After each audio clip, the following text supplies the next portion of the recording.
Hello and welcome to episode number 101 of the Hobbies and Happiness podcast, where we talk about the hobby that makes us happy, card games. I'm your host, Dan. And I'm Jim. Today, we're going to talk about why MSRP keeps balance in the card games. I thought you said you were going to like mildly troll. I lied. Yeah, we trolled him a little bit, just a little bit. So yeah, today we are talking all about MSRP, market pricing, allocations. Basically, it's really like the markets behind TCGs. Yes, is kind of what we're really going to talk about. And there's a lot here. And honestly, I know quite a few other people who would really enjoy having this conversation. And you know what? Maybe we'll open this up to some other people a little bit later. But today this is going to be just us two, because I honestly want to get a lot of Jim's thoughts on this, because he's got a lot of experience in this arena, as do I. a little bit. But it's always this topic is extremely timely. Okay. Now, but before we hop in, got a few things to discuss. The first being our sponsor.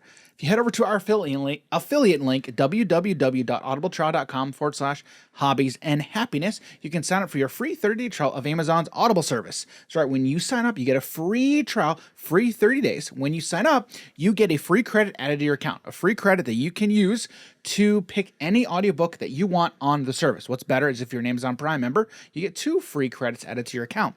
That's right. 1 credit if you are not a Prime member, 2 credits if you are a Prime member, and you get to keep those credits for as long as you have that account. Even if you decide to cancel that service. If you don't like the service, you can cancel before the end of the 30 days, but you get to keep that credit on your account. So head over to that affiliate link, sign up right now, and then you get that credit added onto your account. So again, audibletrial.com/hobbies and happiness. Sign up for your free 30-day trial today.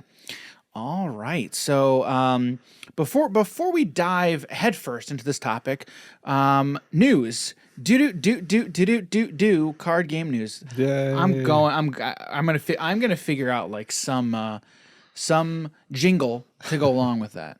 Okay. But today is not that day, unfortunately. Jim, do you have a jingle? Make up a jingle right now. Do it. Can you do it? So no, I don't think I will. I don't think I will. Okay, so let's see. I'm trying to get my days in my head here, because when we're recording these episodes ahead of time, because the day that this is airing, I'm going on vacation tomorrow. So I'm going on vacation tomorrow, and then when I get back from vacation, I'll have a day before we go to Gen Con. Before I go back to vacation. Yeah, exactly. No, this is. Is it a vacation though?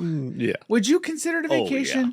I mean, yeah, we're gonna kind of work, but we're gonna have a lot of fun. You consider it a vacation? Oh, yeah. Honestly, I consider me going to my job still as vacation because it's just like so good. All right, you heard it here first, folks. Jim considers going to his job vacation. Anybody else with him? I'm not. No way. Y'all need a new job then, all right? If it's that bad. So, so we are recording this about a week in advance before this will go live. So a lot can happen between now and then, but the reason I kind of really picked this topic is really this specific topic is pretty timeless, especially in this industry. It's a discussion that has been had for a long time. And honestly, it kind of needs to be had if you haven't been involved in the space for a while and you don't know what to expect, okay? So that's kind of the other reason. But again, we're going to be front loading kind of a few other podcast episodes because again, vacation, then Gen Con. So we're not going to have a lot of time to record a bunch of content. So we want to kind of preload a few podcast episodes. So I'm excited about this topic. Okay, Jim, are you excited about this topic? Yeah. So okay, so let's just jump kind of right in, because so as far as card game news goes.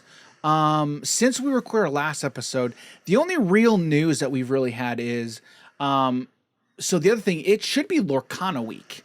So the gamer website is doing a Lorcana week prior to the launch at Gen Con. It's like all about Lorcana. So the gamer is it's a pretty decent sized website. They cover a lot of gaming topics, not just tabletop news. They do video games. They do a lot of gaming topics. Okay. And so from my understanding is that week, again, we're smack dab in the middle of it. But again, as we're recording this before it's happened, I'm not sure what it's really going to entail. But I do know that they've, I think Eric Switzer, I believe is his name. He's been doing a lot of Lorcana content for the gamers. Been doing a pretty good job, in all honesty.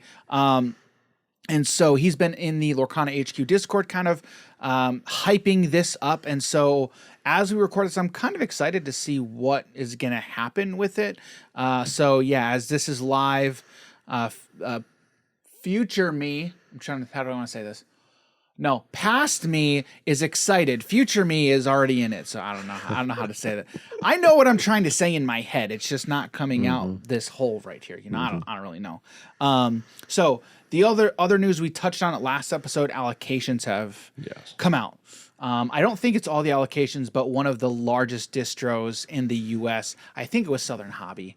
I believe it was Southern Hobby that came out with their allocation. I don't know if every distributor knows all their allocations yet, but I know one of the largest ones in the US at least has let a lot of the LGS owners know their allocations, and they're not good. And so that is kind of the not the precipice, but it's kind of one of the reasons for this discussion. The worst part, you said one of the largest, and it's not good. Yeah, one of the largest in the US. I mean, other countries have their other distros, but the U.S. it's not looking good. So, with that, let's just kind of dive right in. So, first of all, what we kind of need to first do is, and I've said this a lot.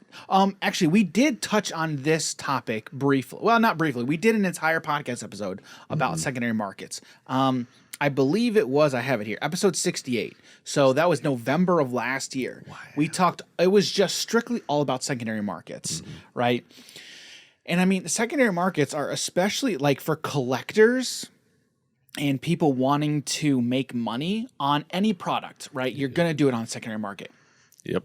And so my wife actually right now, as we speak, is trying to sell a lot of stuff, not a lot of stuff, but stuff that we own on Facebook Marketplace. Okay.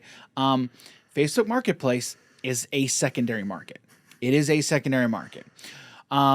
And so one thing that I want to say right off the bat, okay, is number one, I can understand for people who have not been involved in a TCG before, okay, come in and they know the concept of MSRP, okay. Any consumer has a basic grasp and understanding of what MSRP is, okay. They go to Walmart, they go to Target, and they buy something off the shelf. When you buy something off the shelf, buying something off the shelf, normally like a toy or a product, not like a food item, but typically like a manufactured product, like a game. Okay, you're buying it. Normally, you're buying it at the MSRP. Okay, and especially with large big box retailers, okay, they have their profit margins built into the MSRP. Now, what is MSRP, Jim? What is MSRP? The exact every single word for every single letter, I honestly forget. Really? Market, market. Nope. No, hold on. MSRP. I don't remember. I got them, guys. I got them. It's the manufacturer's suggested retail price. That's what it is. Yeah. Now, it's not market. It is the manufacturer's. The biggest key here is suggested. It is suggested. Okay. Now, any business owner, I think he asked me this like maybe like a few months ago. It came up, and I was like, I don't remember it.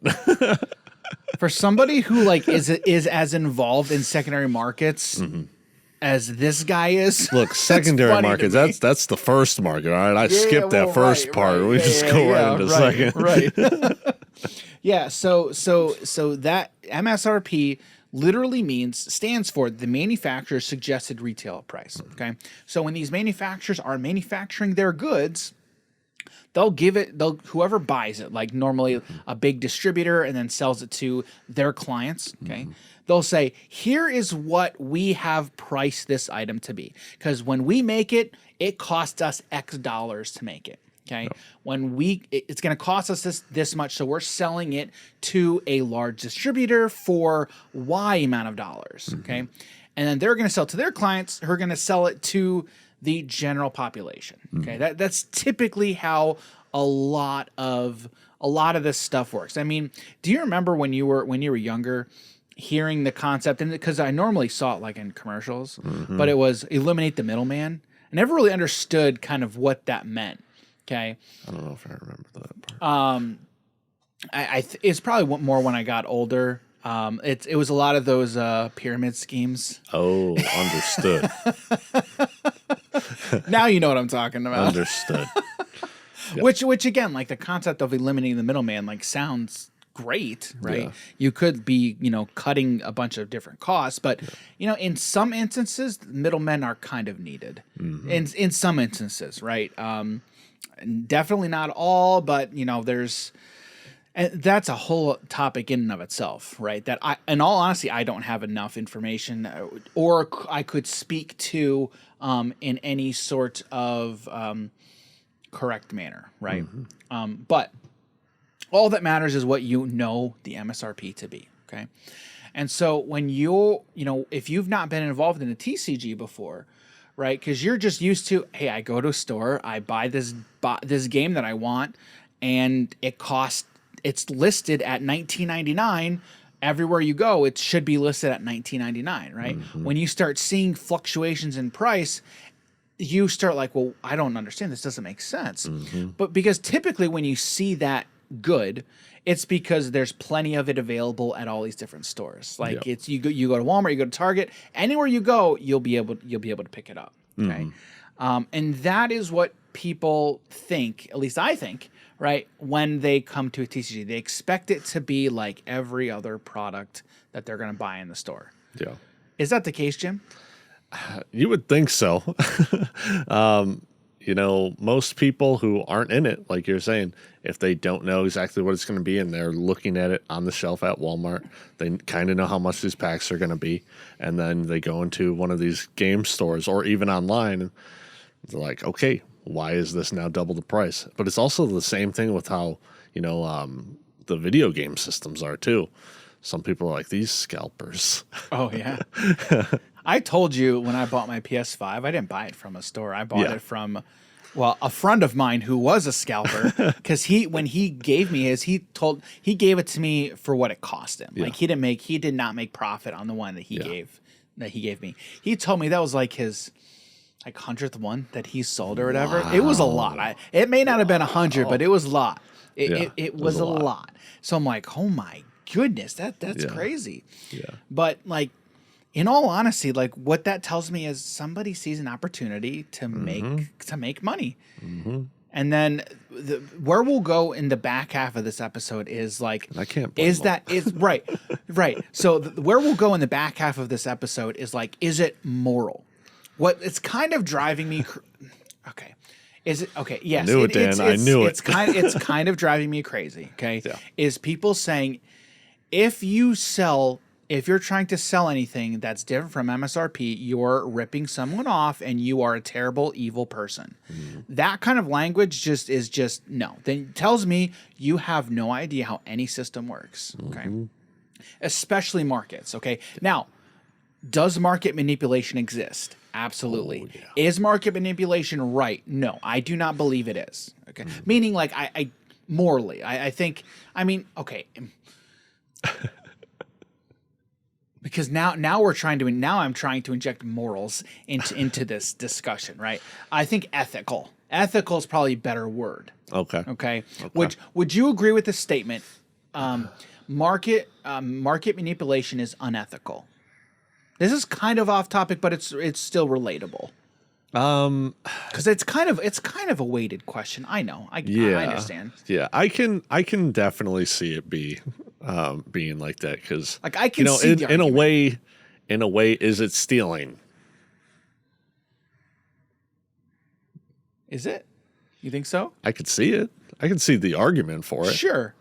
Yeah. So like, Then, all right, then we get to is stealing ethical. No. Right, exactly. Right. That's a good point. That's actually a Yeah. good point you make. You bring up stealing.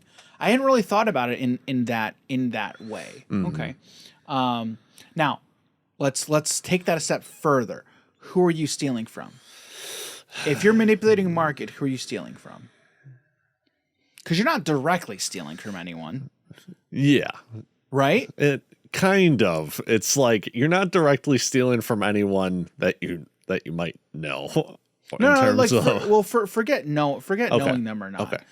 I mean, it depends on when that asset is realized. Yeah. You know? Yeah. So, yeah. Like if you're Like people who say like buy up every single thing of one specific Card card, or whatever, right? yeah. Yeah. We'll say one card and then is now relisting them for 50% more or whatever the number is, 100% more. Right. Like that is, that's not the going rate for the card. You just picked up all the copies of that card and one other person on TCG's player is already selling it for a ridiculously high amount that's not even going to sell. And it's kind of stealing. Yeah, it kind of is. Yeah, It's kind of stealing. I can see that argument. Yeah. Yeah, for sure. Yeah, that's you do bring up a pretty good point. But I mean, that's, in all honesty, that's kind of a. But you're also not stealing until someone buys it. I mean, goodness gracious. It's like, what are you stealing though? Like, that's the thing. Like, what are you stealing? You're stealing 50% from them or whatever the number is. But the other thing is like, and again, playing devil's advocate here, okay? Because I think that's important in discussions like this, right? Yeah. So let me play devil's advocate here, okay? Yeah. No one is forcing the market to buy from that individual who bought up all the cards. Yes. Right? Now, so I would ask, why did this individual buy up all the cards? Yeah. Right? So I think that would be a good question to ask, number one. Okay. And then number two, the flip side then is, well, no one else has to buy it from him, right? How else could those cards be acquired? Yeah. Right? There are other avenues to do that. Now, are monopolies ethical? Right. No, yeah, that's another good point as well. Yeah. I think this all highlights that it's a lot more involved and intricate than just MSRP. Okay? Yeah. There's a lot more stuff involved, right? Yeah. Okay. So now that was a tangent. That was a little bit of a tangent, right? But let's get back to MSRP. So we've established we know what MSRP is. Okay. Now let me ask you. Okay. So when we're talking about a TCG, right? What are some factors that make TCGs, trading card games, with booster packs? Okay. What are some types of things that make TCGs different from other games and collectibles? Like board games, like board games or other collectibles. Yeah, I mean, well, unless we're talking about starter decks or pre-con decks, it's not really an out-of-the-box experience where like all those other things are. And there could even be some collector pieces of, like, say, a Monopoly game of where it's like, oh, I'm selling off this one printing of a top hat from 1913, whatever it is. Right, yeah, right. So, like, when you start getting into little intricacies like that of really old stuff, they're not really a difference. But if we're just talking, you can go to the store, buy Monopoly, or go to the store, buy whatever card pack you're looking to get. It's not going to be the same thing in every single box. Right. Because of randomized boosters. RNG. that is the thing, right? Yeah, that's the huge part. That is the thing that makes this much different is randomized boosters, okay? But not only that, right? It's the individual cards inside, right? Because each card worth the same in a TCG? Why? Why not, Jim? Explain to the audience why cards are different even within the same game. Okay, so even in the same game, you have a lot of different variables coming into play now. It's now talking about rarity, how old is a set, short printings of cards or the set itself, and how useful the card is in terms of the the competitive state of the game or just how sought after a card is from people or for people. So if, there's a lot of mythic cards that are hard to find, but they're worth $1, to where there's other mythic cards that are worth $20, $400. The number can very much fluctuate, but it's really going to come down to those variables of how sought after is this, how much in demand is this card versus the supply of a card. So hang on, Jim. So what it sounds like you're saying is the prices of individual cards is really comes down to the supply, how much of the said card we can get, which is the supply, and then how sought after that card is, like how much in demand the card is. So supply and demand. Correct? If that's something anyone has ever said before, I'd believe it. But in all honesty, I think TCGs are like a really good. They're honestly a really good introduction to supply and demand. 100%. Like it really kind of is. And for some people, it's a harsh welcome to reality. Yeah. Okay. Now let me ask you, like, is this a good system? Like, do you think that this is a good system? But well, hang on. But here's the thing. But because we just talked about like the reality of it. Yeah. Right. Because that's kind of how I view this is we don't have a choice in how we set this up. Yeah. It's real. We don't. Yeah. It's recognition of what happens in the real world. Goodness gracious. I for some reason I want to say it's Alex Smith. Is it Alex Smith? Alex Jones? No. That's going to get us canceled, no, isn't it? It's not Alex Jones. No, it's his economic theories. Okay. Let me look this up real quick. Supply, demand, Adam Smith. There we go. Adam Smith. What did you say? There we go. Alex Smith. Oh, I said Alex Smith. Okay. Yeah. Yeah. Adam Smith was, so the law of supply and demand is actually an economic theory that was popularized by Adam Smith in 1776. Ooh. That's why. That was a good year. Yeah. Yeah. That was why that's why I had the name Smith. I was right there, but it was Adam Smith. Okay. If you guys know why that's a great year, let us know in the comments. Anyway, so I think like Adam Smith just made it wasn't like he came up with this theory of kind of, I have this idea and let's make everything work like this. I think Adam Smith, he just recognized kind of what happens generally, naturally when there are goods, products, and then people want them, like what actually happens if there's not enough to meet the demand and kind of how those two factors play into pricing in the open market. Right. Okay. Right. And so we are seeing all of this firsthand with Disney Lorcana. We are seeing all of this play out. And it's too bad, right? Because I mean, I remember months ago we've talked with many people on this exact podcast. Okay. And many Lorcana players ask themselves the question, what is allocation? And why is it too low already? or they ask, what is market price and what is MSRP? Okay. It's so, when we talk to these people, every single person we talk to, it was Ravensburger needs to print this into the ground. Yeah. Whatever number, in my mind, I was like, whatever number do they think? Instantly double it. 100%. Instantly double it. 100%. And what this shows me, and I've said this for months, is Ravensburger is in for a rude awakening, right?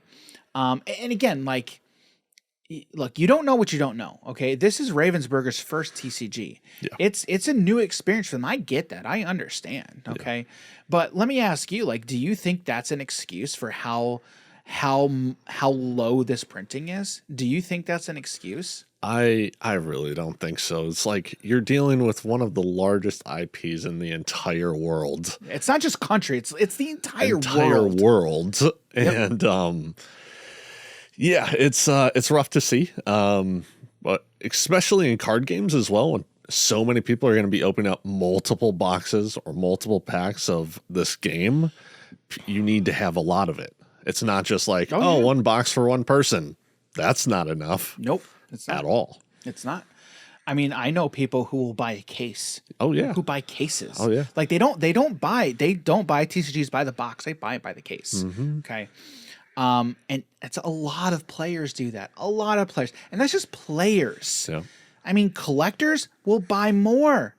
Like it is a crazy world. Yeah. It really is. Yeah. And if you've never been, and we've talked to many people, and like I think it's great that Ravensburger is making this game, right? Because it is bringing a lot of new people into TCGs. Yeah. Like, let's not, like, I don't want to forget that, because that is a good thing. However, I do think it's important that when we talk about this topic, we have to be objective. You have to be objective. You have to recognize the realities of what happens when there's not enough supply to meet the demand. Yeah. Okay. It turns people off.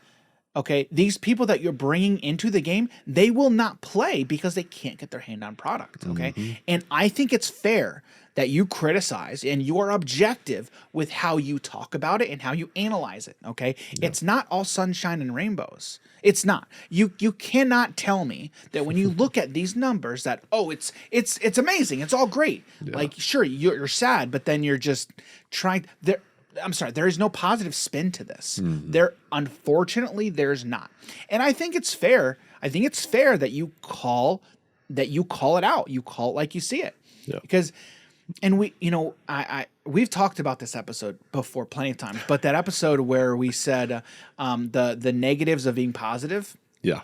Okay. Yeah. When all you're doing is you're just, spewing positivity, which again, it's a good thing to be positive, but there is such a thing as too much positivity is a negative thing. Yeah. Okay. When you are actively not discussing the negatives, okay, of what you're dealing with, that doesn't help anyone involved. Yep. Okay.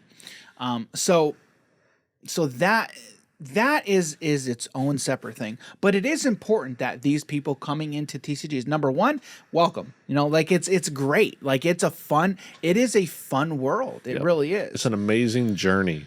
It is. It really is. But I think one of the first steps is understanding these principles and understanding what happens when, hey, there's a new TCG out, I want to play, but so does literally everybody else, and they want more product than you do. There's just not enough product there. Now, I mean, where this starts is printing enough product. Yeah. Okay. Now, could Ravensburger have printed enough to meet the demand?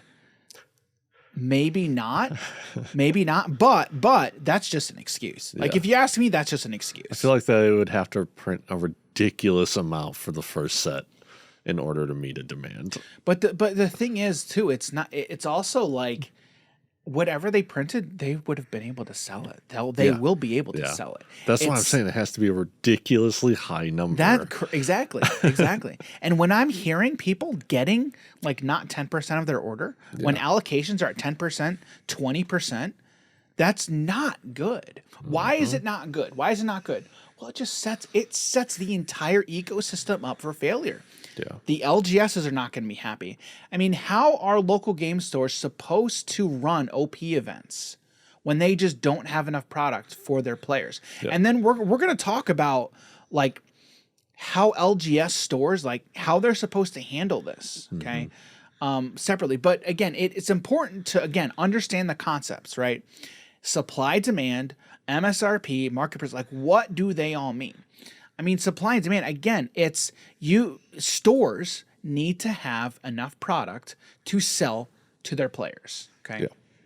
Yeah. And the other thing, we still haven't seen, okay, how much product big box retailers are going to get.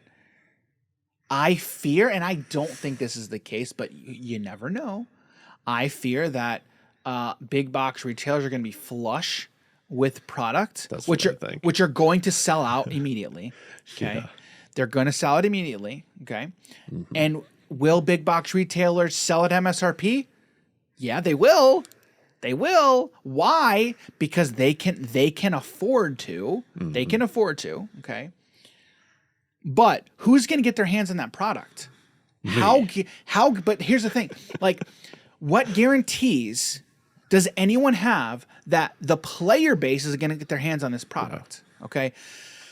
I mean, Jim, look, you've been in this a long time.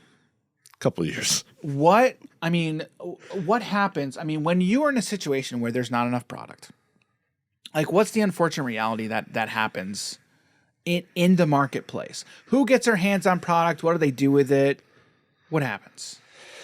Well, if there's not enough, and we are selling at a very low cost of around MSRP, who knows? People are going to pick it up, either open it, hold on to it, sell it on third-party websites, and it's going to leave nothing in the store for players who want to be there or people who are new getting into something for them to have any form of cards at the store. I mean, you're going to have, especially with the big game, you have literally nothing. I don't know what else. You don't know what else? I don't know what else to say. You destroy a community. Where does the product go? Where does this product go? I'm not sure I follow here. What are we? So when there's not enough product, Okay. when there's barely any product on store shelves, Okay. where does it go? Where does this product go? Who gets their hands on it? I want to say scalpers, but Correct. I don't. All right, even though I'm kind of like a scalper myself, I don't like the word. Why? Why don't you like the All word? right, but here's the thing. All right, I say I'm a scalper, but I'm not really a scalper. I see value when things are super underpriced, and I'm like, oh man, I know this is this much money, but then I don't sell it. So am I scalping? You're I have the mindset. You're seizing an opportunity. I'm seizing an opportunity. I have the mindset of it, but I'm not like I'm gonna. But normally what you're doing is you see something that's undervalued. Yes. That's normally your approach. Is you see something you're not necessarily looking at like a new TCG that's come out and saying, oh, there's going to be big money here. I'm just going to hold on to it and then just sell it later. You're just when you're perusing markets, you say, okay, here's a thing that is ridiculously undervalued. I'm going to pick it up, maybe flip it. But you just see something that's undervalued. Yeah, see something undervalued. And it actually happened to me in the last week. I told Dan about it. When I was in Tennessee visiting family, I was at a GameStop and I came across the Grixis. Oh, was it GameStop? You didn't tell us it was a GameStop. Oh, yeah, it was at a GameStop. Wow. It was at a GameStop, and they had the Grixis pre-con list for the Lord of the Rings commander decks. And so I was like, which are those are going for a pretty. I think each one is over $100. I think the market price right now for each of them is like over $100. Wow. Yeah, so they're going. I know they're going on Amazon for. Pretty sure they're going on Amazon for over $100. I wouldn't be surprised. So the one I found, I was just wondering like what some of the cards were in it. I didn't even check to see what cards were in it. I just saw that it was $65 on shelf, and on TCG Player it was like $122, $125, and I'm like, okay. Instantly bought. Instantly bought it. And Dan's like, "Oh, are you gonna resell it?" I'm like, "I don't know. I mean, I like all my Grixis colors, right? So it's like, why wouldn't I just keep it?" So the Grixis one, I pulled it up on TCG Player. Looking at the market price is $115. $114.19 is the market price. Yeah. Okay. But again, you do need to understand what these concepts mean. I think when you get into any TCG, okay, because essentially it's what's somebody willing to pay for this product. So what I was asking Jim before, where I was going with that is when you have a heavily in demand game, okay. If places are only going to sell at MSRP, what tends to happen is again, for lack of a better word, scalpers will buy out the product wholesale. They will buy it out wholesale and then resell it on the secondary market. Okay. That's just what happens. Why? Because it is a product that is in heavy demand, and there's not enough supply to meet said demand. What does that create? That creates an opportunity in the secondary market. Okay. And people recognize it. And in all honesty, are these people bad? Nope. They're not bad. At least I don't think they are. Yeah. They're recognizing an opportunity in the market. But I want to go back to, like, why does that opportunity exist? Because manufacturers are not printing enough. They are not printing enough to meet the demand. So when you do that, you create, like, they create the problem. They actively create the problem. And then when games say, we're going to have a first edition, for the love, do not say that. Don't say it. Because what's going to happen? Worse. It'll be so much worse. Because what'll happen, scalpers will buy it. Jim, will they sell that? Oh, no. They're going to sit on that bad boy. They will not sell that. Now it's even worse because now you can't just buy it for like 50% more or whatever it is and then be able to have cards for you to play with. Now those aren't even on the market anymore. So you take whatever amount was on the market, you just take it off. Scalpers take half of it. You now instantly have 50% of the cards to be, capable of playing with. Yeah. You're not going to see those. So last week we talked about Star Wars Unlimited, which looks like an amazing game. Real quick. Sorry. When what you were just talking about of people finding the undervalued things and just increasing or selling it at its like correct price, or whatever, I was instantly thinking of people who go garage sailing and find some ridiculously cheap stuff, whether it's toys, Gary V. Exactly. Action figures, paintings, whatever it is. And he just goes back to his cards, like looks up whatever it is. He's like, oh, look at this. This one's $32. I bought this entire bag for $10. Now, let me ask you something here, okay? Because I know there are people who make this argument. I do not agree with this argument. I do not like this argument, okay? In all honesty, because I'm not responsible for everyone else. I'm responsible for me. I'm not responsible for anyone else. Now, does that mean I shouldn't care about anyone else? No, that's not what I'm saying. I'm not saying that, okay? But what I want to ask you is, I've seen people make the argument, okay, when you picked up that commander deck, okay, why did you not go to that owner and say, excuse me, you have this listed for, what'd you say you got it for, $65? $65. Okay. You got this listed for $65. Did you know that the actual market price right now, according to DCG Player, is $115? You should reprice that to $115. I don't think GameStop's going to do that. But okay, yeah, right. So let's say GameStop, but then let's say it's a small business owner, okay, who has the ability to just reprice something at will, okay.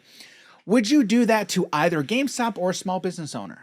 I'd 100% do it for a small business. You would? Yeah. Especially if it's like a card. Well, all right, let's say there was a random serialized card that you found that was like $9 at a game store. And then I know some this thing literally happened. This thing literally happened, but continue, go ahead, because I know where you're going with let's this. say that happened, right? And then the card actually is going for a couple $100, right? I would definitely say something and be like, hey, yeah, that's ridiculously underpriced. And if they don't care and they're like, yeah, that's fine, we left it at that price, I'm like, okay, then I let you know. Yeah. I buy it. So does someone who doesn't now what you're talking about is you're talking about like something that's like a 200%, a significant. You're talking about a significant value. If we're significant difference, excuse me. A significant difference in value. Yeah. Okay. Yeah. Does someone who doesn't let that person know, are they bad? Like, is that an unethical thing to do? I don't think so.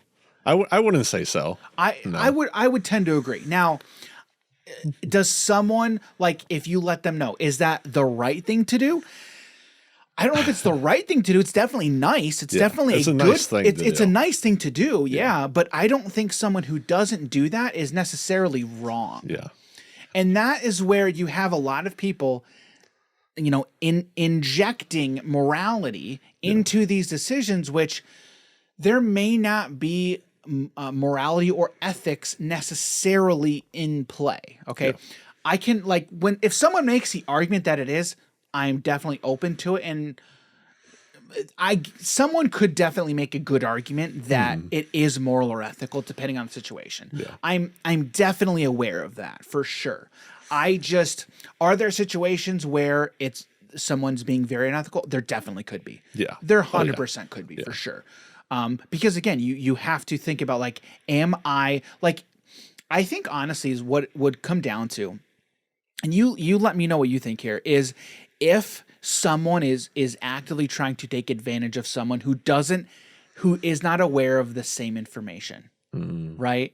So like in that instance about a serialized card, right? You know something, okay, and maybe the owner does not know that, okay, and you're like, I'm not going to tell them, specifically so I can make a lot of money off of that.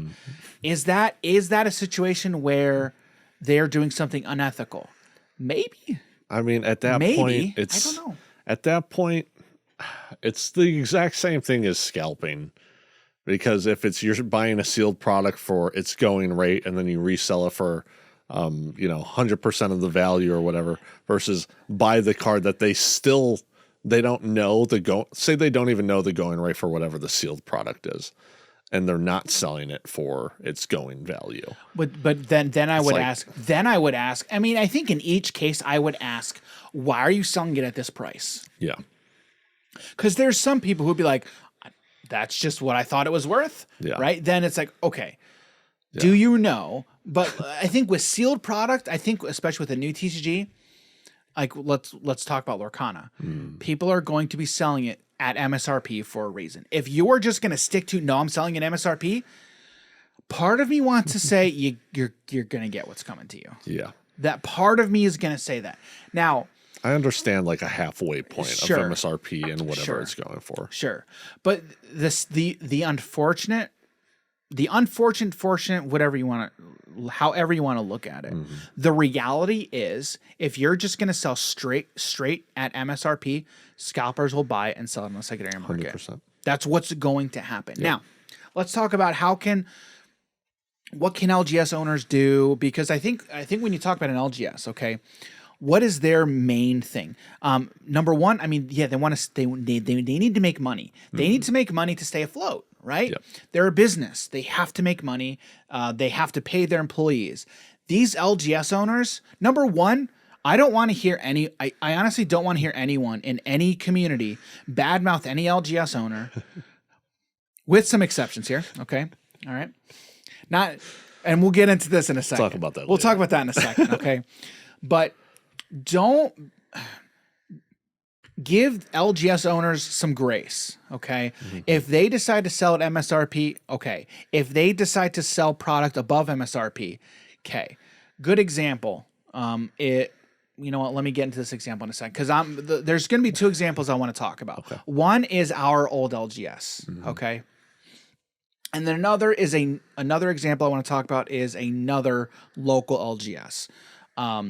But what I want to say is I do not like going to these Facebook groups and people making comments, and I said this last week, but people making these comments and statements of, if LGS owners are going to sell you this product above MSRP, they are trying to take advantage of you. Do not buy from them. Don't ever buy this above MSRP, no matter where you go. Number one, if you have that approach, you good luck getting any product, number one. Okay.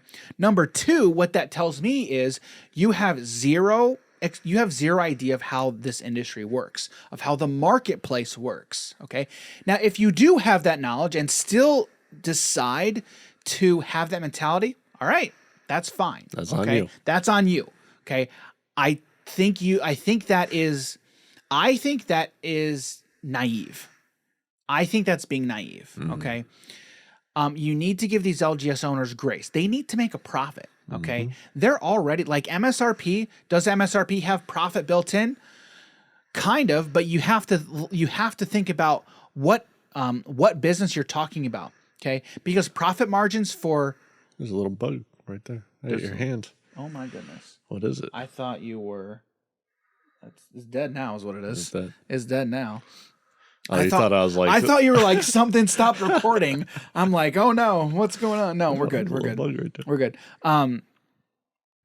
So it shows me that you're a little bit naive. Okay. But what I was saying before I was so rudely interrupted, the different businesses, the different business models. Right, I'm gonna just head out. Yeah. Big box retailers. Do big box retailers have the same profit margins as small business owners?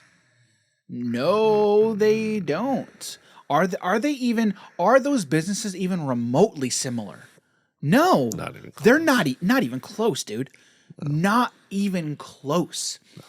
I mean, small business owners like local game stores are small businesses. Do you know of any local game store that is not a small business?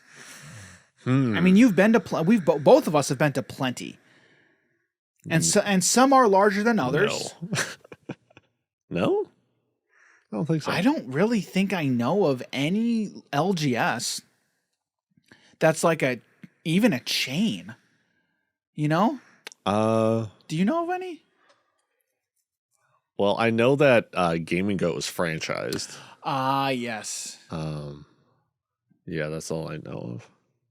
Yeah, that's right. That is one. Which again, this is only in our area. Yeah, right. There can be other ones. There can be others that we're not aware of. That we're not aware of. Right. Yeah. But I think on the whole, like for the most part, the majority of I think all LGSs are small mom and pop businesses. They're small businesses. Yeah. Okay. The way small businesses does a chain count as 2 stores? Like Grapple. Yeah, that's true. Yeah. Like it's up to each individual business how they price their product, because at the end of the day they need to make a profit. Yeah. And we don't know how much they spend on products, okay? Mm-hmm. Because what they buy from their distributors may not be the same as what other LGSs buy, mm-hmm. Okay?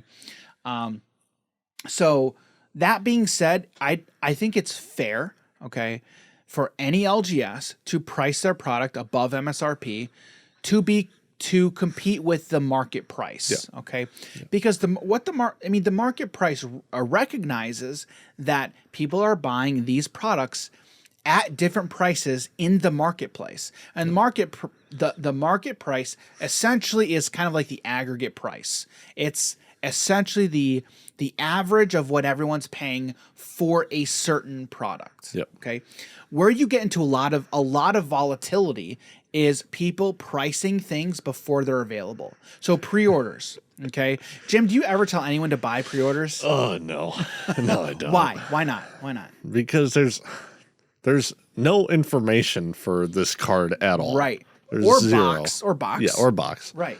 Yeah, I don't do pre-orders at all. I'd never tell anyone to do pre-orders. And I mean, heck, there's going to be rare times where you even for me to tell people to even get sealed product. I'm like, if you're looking to play the card game, get your singles. Yeah. But it is very fun to open up sealed product. There's been times where I've pre-ordered mm-hmm. singles because I see what the price is, what they're selling it for, they're listing it for, and I'm like, this has the potential to be a lot higher because like I want to buy the single for a commander deck or whatever, right? And I'm like, I would much rather buy it now than have to wait for that price to like 4 or 5x. Yeah. And that's happened before. And it's also happened in the opposite way as well. I can think of one that happened relatively recently. It was for your coma list. I think it was like a butterfly looking card. I forget what it was exactly. Did I buy it? Yeah, you bought it, pre-ordered it, and it was like, I want to say easily $20, and then it slowly dropped and dropped and dropped. And now I want to say it's like $1 card. Is it? I believe so. Like if you show me the cards that were either still in coma or things you've taken out, I'd be like, that's the card. I'm easily able to point it out. Okay. It dropped. Okay. It dropped a lot. I don't remember pre-ordering a card, but we'll after this we're gonna have to pull it. We'll have to pull it and see, because then I can even look at what I paid for it too. Yeah. I'm pretty sure it was up that. But yeah, there are some where you're gonna miss, and that's why it's good to just hold off. Yep. Like it's honestly because what happens is you're gonna get data. You will get data from purchases, from people buying, selling, and you're gonna get that data. It's just you don't have any of that beforehand, and there is no market price, right? It's just you don't. It's There's so no much. market. Yeah, right. There's so much volatility. There's so much volatility. So. What I was saying is, again, I think it's important to give LGS owners grace. Okay, you and I had this conversation before. Okay, we talked about Grapple. Okay, we've said his name before on the show, Craig. Okay, good guy. I had a lot of good conversations with Craig. Okay, but I remember I bought some boxes from him. I wasn't super thrilled with the prices of the boxes. Okay, now. I think this was before Magic got rid of MSRP. I think it was before Magic got rid of MSRP. I think so. Okay, but regardless, I mean, he's these owners, they are able to price the product at whatever they want. Like it's their prerogative, right?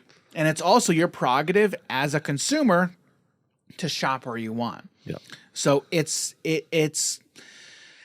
an interesting conversation, right? Because one thing you don't want to do as an LGS owner is say, I'm pricing it too high, and what's going to happen is your consumer base, they could go to a big box retailer or Amazon and buy it for half of what you're selling it for. And so that's why when you hear these developers and publishers say, we care about the LGS, and then they start selling to big box retailers, I mean, that's what's going to happen. Yeah. Because big box retailers, they'll sell it at MSRP. You know, their price is going to be a lot lower than Or just directly LGS's. put it on Amazon. You know, I can't think of a single game. Neither can I. Cannot think of one single company who does that.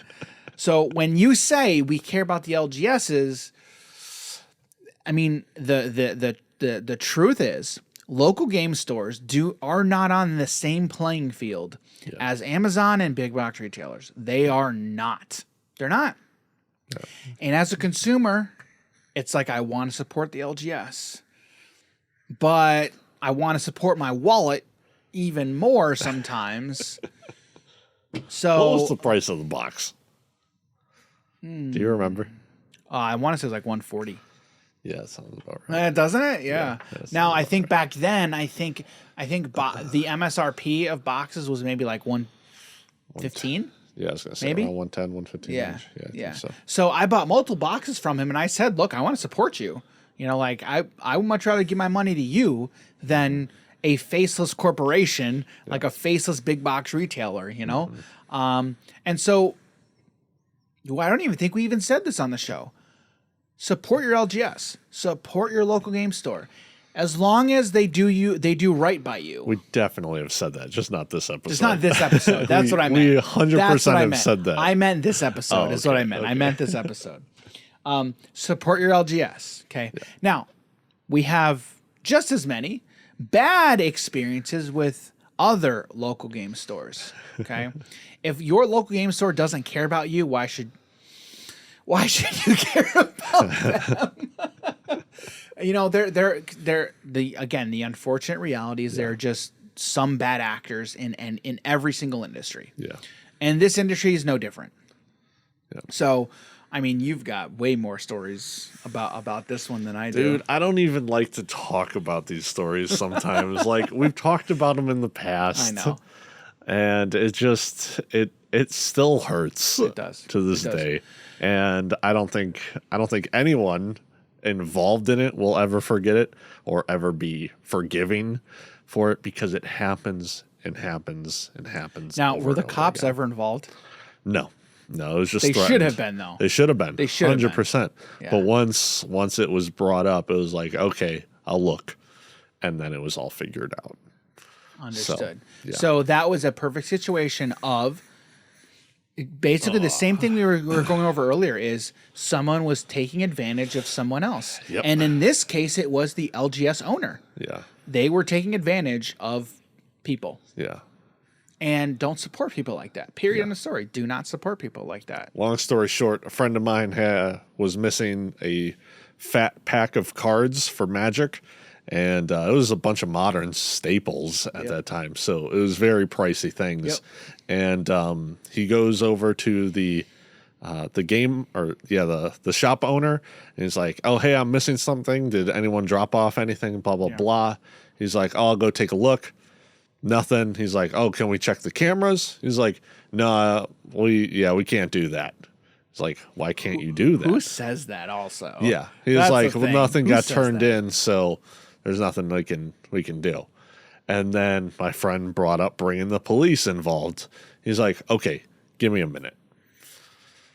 Goes to check. He's like, oh, okay, so someone did turn in your big box of Magic cards. And then even at that point, there were still some cards missing from there. Did he? And he never got those back? No. Yeah. But majority, I'd say like 80, 90% of the cards were still there. Yeah. So, yeah, just rough setup. Yep. So find yourself a good local game store and support them as best you can. Yeah. And the key thing is it's best you can, right? And the majority of local game stores, they want to support you, the player, as well. Local game stores are the ones who feel these allocations more than anyone, because they have a community who wants to play this game at their store, and they can't support them. Okay, they actively want to sell to their player base, but if they sell at MSRP, scalpers and even people who are not scalpers, they will see it as an opportunity, and they will buy up all their product, hold on to it, and maybe relist it. I have heard of many stories where LGSs sell the product at MSRP, somebody picks it up, go into the parking lot, and immediately resell it to somebody else. Yeah. And in all honesty, for people who say, well, that's then the LGS needs to open up the sealed product in front of them because scalpers only care about sealed product. No, they don't. No, they don't. Now, they care a lot about sealed products, sure, but they can still move it else. Even if you remove the cellophane, they can still move it, and they will still move it. Okay. So, I mean, am I wrong? Yeah. I mean, it's pretty spot on. If they can see value from anything, they're going to do it. Yeah. And so the LGSs, they're the ones they're in a pickle. They are in a predicament of, how do I ensure that my player base has enough product to support them? Yeah. They need a lot of product. Like, what other answer is there, Jim? I can't think of anything. Yeah. I mean, aside from that, of just make more product. Like, I mean, there's ways to stop with scalpers of how? If you know, like, a person. Well, if you know of an individual. If you know of an individual. In your community, yeah. Who's known for it. Or it's just, I've never seen this person before. And sure, you're not going to be like, oh, I'm not going to sell you anything. Yeah. But there's also some stores that are like, oh, a box a person or 2 boxes a person. Yeah, you limit. Right. Yeah. You could limit. Mm-hmm. But then, I mean, there are plenty of scalpers who they'll see that. All right, I'm gonna call my buddy. Here's money. Can you go pick this up? Or my brother, my sister, sibling, because that hasn't happened before. Yeah, like they will figure out ways around it. Yeah, but that's then on them to do, and then they're gonna spend more on gas if they want to get people there. Like, it's gonna cost them more in some way. Yeah, you're not wrong. You're not wrong. And then what if their mom, brother, whoever it is busy? It's like, stop bugging me about this. You ask me every other week. Something about spoiler season. What is spoiler season every single week? I don't even know what you're talking about. You sound like you have some experience with this, Jim. No, I'm just making stuff up. Yeah, it's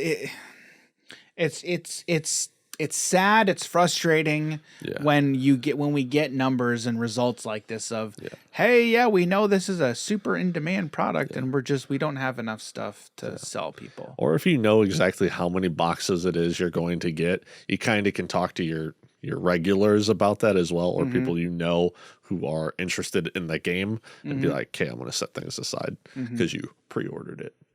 Yeah, yeah, yeah. It's just the one thing, the biggest thing that I don't like seeing, and I've seen it a lot over the past week on the internet, mostly on Facebook groups and on Twitter as well. Yeah. But just people who really do not understand the marketplace, especially when it comes to TCGs. Yeah. And like again, if you're a new time player to TCGs, that's awesome. Like it's great, but don't think that you're going to somehow change the way things are done in the industry. Now, excuse me, like, are there things that I wish I could change? Yeah. But I think a lot of this honestly just comes back to there's got to be enough product. There's got to be enough stuff. And if manufacturers just don't print enough, and again, like I think with Ravensburger in particular, are they intentionally doing this? No. I have no reason to believe that they are short printing this. Are there some companies who do short print stuff? 100%. Absolutely there are, because they want to see what is going to happen on the secondary market. They may have employees or people on the inside who are going to personally financially benefit. Have you heard of stuff like that happening before? Because I know it happens, but I don't have any like firsthand knowledge of things happening. I know it has before, but I've never been involved with something that like I heard from a direct source that stuff like that happened. There's one game in particular that I'm familiar with it happening. I'm not going to say it, but I don't know. okay. I don't know. It could happen. I know Yeah. it has happened. Yeah. Again, I'll tell you after. If you don't know, like I'll tell you after. Okay. I'll tell you after. But like that's a thing that could potentially happen as well. Is that happening with Ravensburger and Lorcana? No way. Absolutely not. Like I have gotten Now I'm really trying to think. I have gotten nothing but good vibes from them as a company, and how they want to, like they want this product to succeed. They want this to be the best TCG that it can be, and it's going to be pretty big. Now it really all depends on how this first year goes. Like these first couple of years are going to be huge. If they go set after set and it's going to be, you can't get your hand on product, That's a problem. it's going to be a problem. And that could spell doom in the long run. Like that is how you kill a game. That's how you kill a TCG, is not printing enough. Because when people can't get their hand on products, how are they going to play? They're not going to be able to play. Yep. And in a space now where we have a lot of good TCGs coming out, they're just going to pick up something else. They're going to pick up something else. Yeah. So, that's kind of what I got. I mean, I've been upset, frustrated, sad, from a player standpoint, Peed right? off. Well, from a player standpoint, but then also from like someone involved in the industry, like just stop. Just like if you don't know what you're talking, just stop. Just you don't. But Dan, this is the internet where everyone has an opinion about stuff they don't know. Do you have anything else that you want to say? I mean, look, no, between you and me, I know you know more about this stuff than I do. You have more experience with it than I do. Do you have any other final comments or anything else that you wanted to touch on? Oh man, final comments, concerns. Guys, the secondary market is a great place. And if you're into card games, you might also love it. And earlier when I said it's an amazing journey to be a part of these card games, I'm not lying, because you get to chase a lot of stuff. Yeah. And that chase really keeps you going in these games. So one thing I wanted to mention, Or gambling, if you like that. one thing I wanted to mention, Yeah. okay, Star Wars Unlimited, okay, one of the things, and I think, again, FFG is doing so many things right so far, and like they're hitting the nail on the head on a lot of different things. Yeah. But one of the things they're doing right is like from their organized play perspective, organized play standpoint. There's 3 C's. Okay, it's connect, collect, and compete.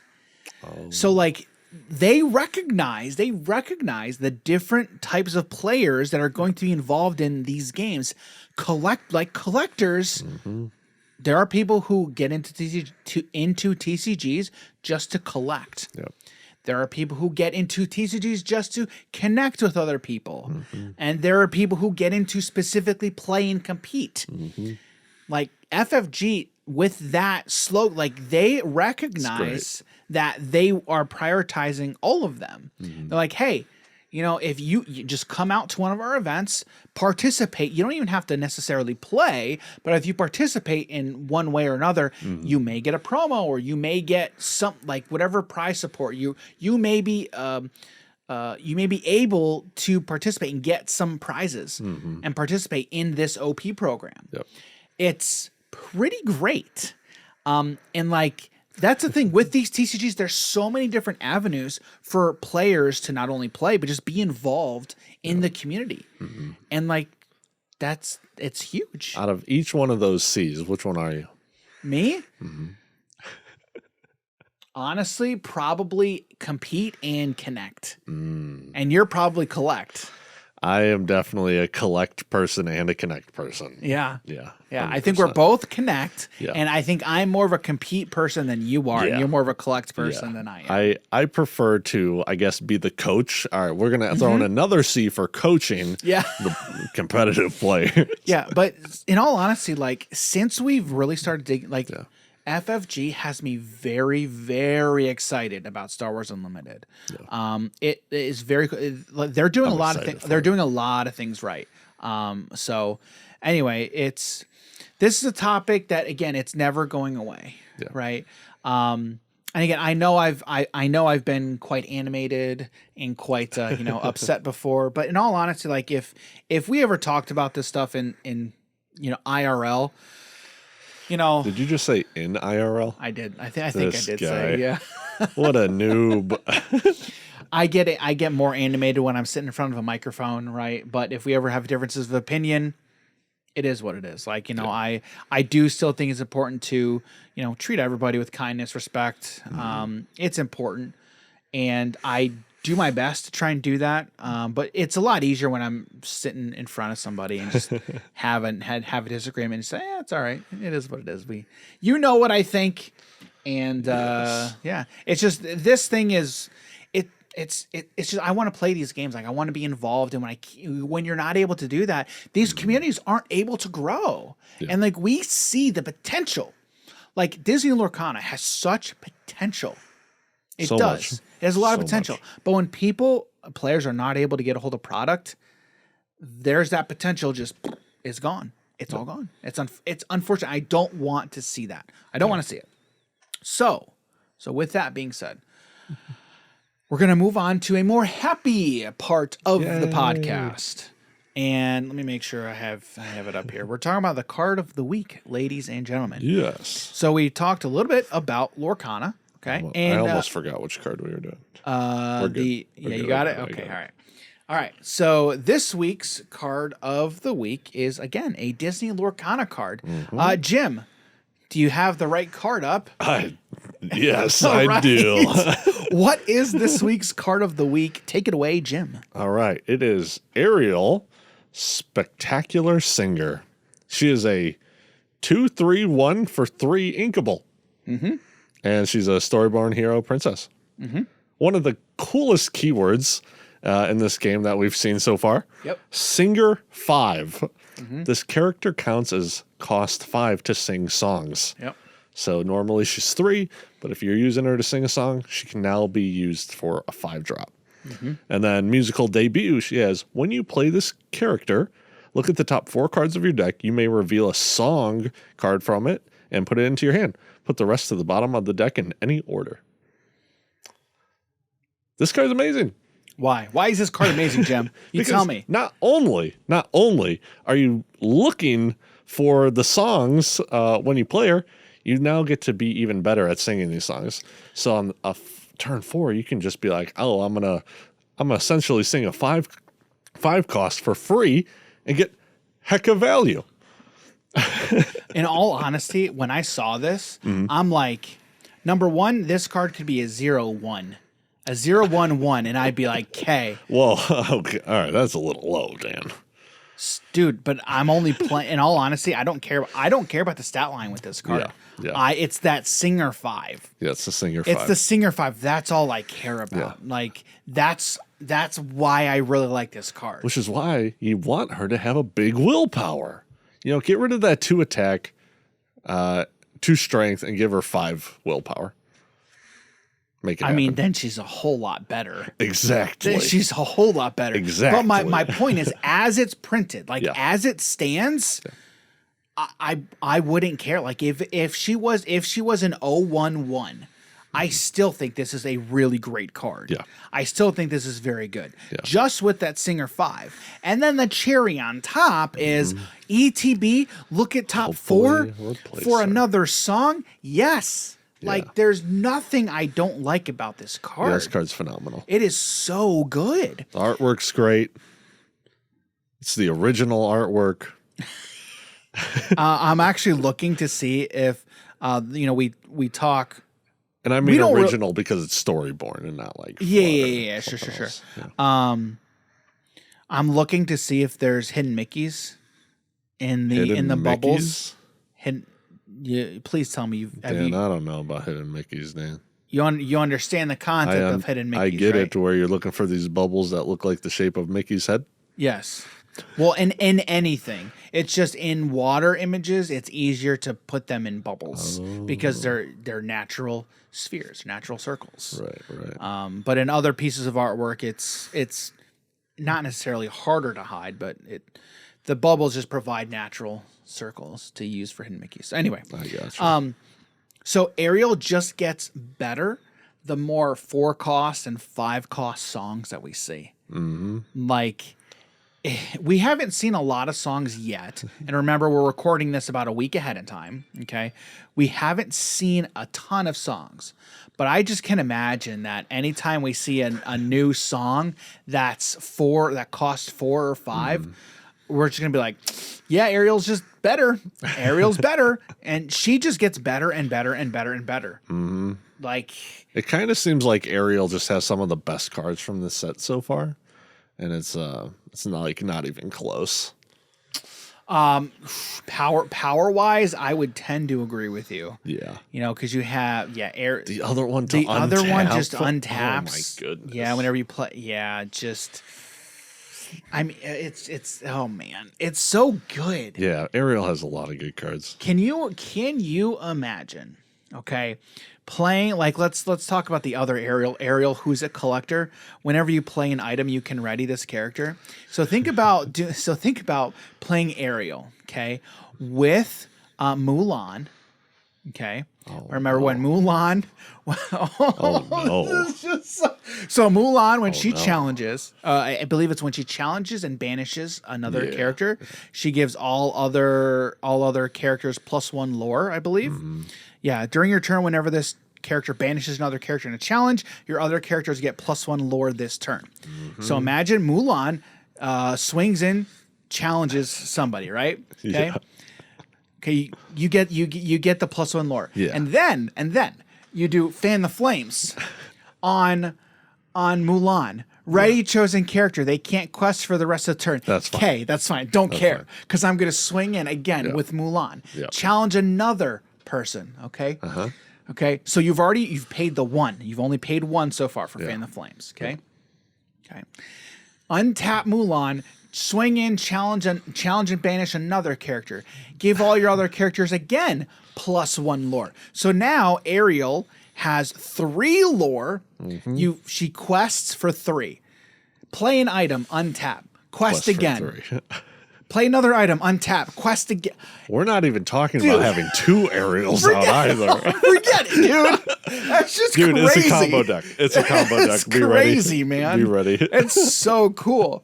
Like, now that we're getting more and more cards, it's like there's so many different avenues, so many different synergies we're seeing.